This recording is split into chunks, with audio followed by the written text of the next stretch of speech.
27th of May 1967, journalist Penny Valentine, who used to review the new singles every week for Disc magazine, was ill. So she got her good friend Dusty Springfield to review the new singles that week. This is what Dusty had to say about the week's new releases.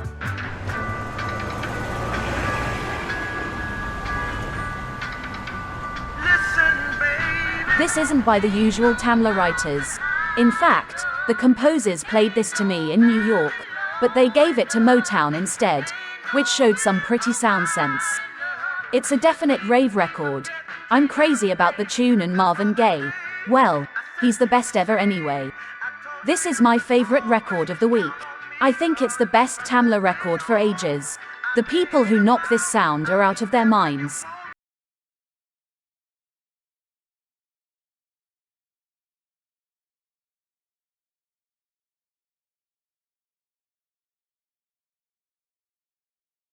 And tight and funky records.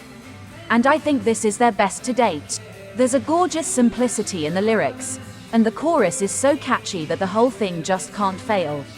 I found it quite touching for some reason. The harmonies move me, and they've even managed to make a steel drum sound fresh. Yeah, let's hear it for the Hollies. Now I'm back alone with just my shadow in front. It's 6 o'clock. Oh dear. I never thought they could make a dull record, but this is it. It has a sort of tango-like beginning, and I waited for something to happen. It's 6 o'clock in the morning and his girl has left him and he's been sitting up all night. I really hope this grows on me because I can't really believe it's bad, but it's not very good either, and the other side isn't any better. I'm sure they'll put it right with the next one though.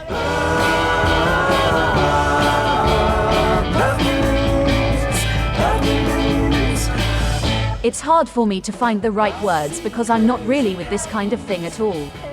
This has the usual aggressiveness, which is very commercial, a real hard sell sound, and they look so lovely on television that I'm sure it will be a hit.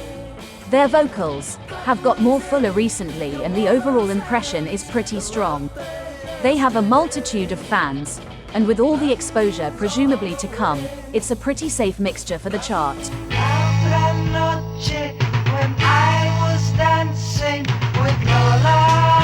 The first time I heard this, I wasn't quite sure, but now I love it. It's got a lovely lazy beat, and the voices are great with the Spanish accents and all. In fact, the whole record is very fanciable and I think it might be a hit. Olé!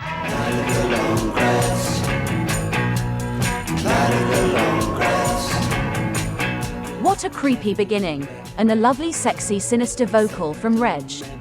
On first hearing though, it's not as catchy as some of their others, but it's got a lot of nice ideas and I'm sure their popularity will see it into the chart. They'll hate me for saying it, but I think I prefer the B-side.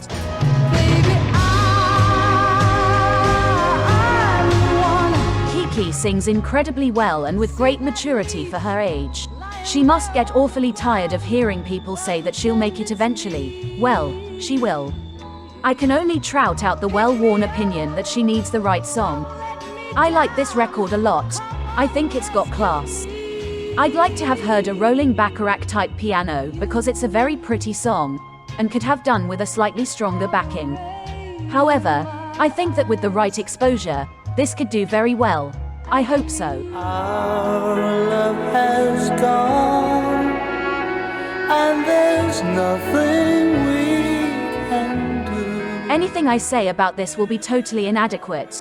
It's quite the most beautiful heart-rendering song I've heard in ages. There's so much love and care in the way it's sung and arranged, that it made me cry. And it's not just because I'm sentimental. It's a genuinely moving record. And the combination of the Fortunes and Les Reed's orchestration is so good that I can scarcely believe it. They've always been great, but this is their best to date. Please people, buy it. It deserves so much reward.